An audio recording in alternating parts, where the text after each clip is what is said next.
So here's the thing, I see so many docs that could have been great, but they fail because of one big issue. We don't care about the characters. This is the death of documentary. And I've made this mistake so many times.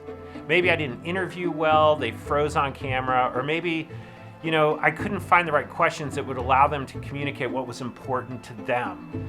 It could have been 1,000 reasons. But here's 4 ways to help your audience connect with your characters. 1, show, don't tell what the characters are actually passionate about. If all I hear is them talk about whatever it is and then I don't see it, it's not believable. We actually have to see them doing whatever they care about. Isn't this true with real life? When somebody says, I love you, but they don't actually do any actions to it, we don't care, we don't believe it. We often say this is a show, don't tell format. If I can't show it, the audience won't be convinced that it's true. All right, number 2, it's all in the eyes. Emotions always happen in the eyes.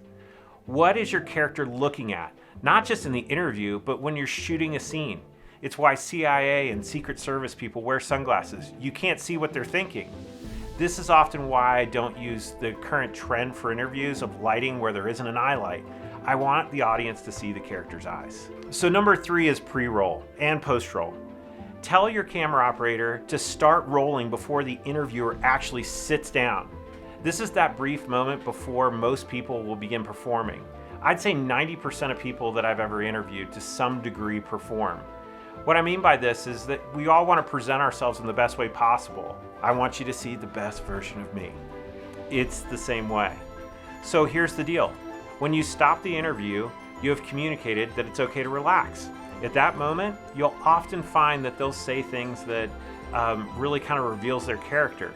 And it's usually you'll see their shoulders drop, and it's just this really beautiful moment where we get to experience them in a way that we do off camera. So number 4, the last tip I'll give you, is show them caring about something that they actually care about. A dog, a baby, their wife. Even though it's not the same as the topic that you're actually talking about in the film, your audience will understand that that person is likable. And we need to know that they're likable before we care about any topics that you're going to tell us about. It's how we create empathy. So there's 4 tips for helping your audience care about your characters in an impact doc. As I said, this is the great experiment. Like and subscribe. I'm learning about YouTube. And have a great day and keep making documentaries.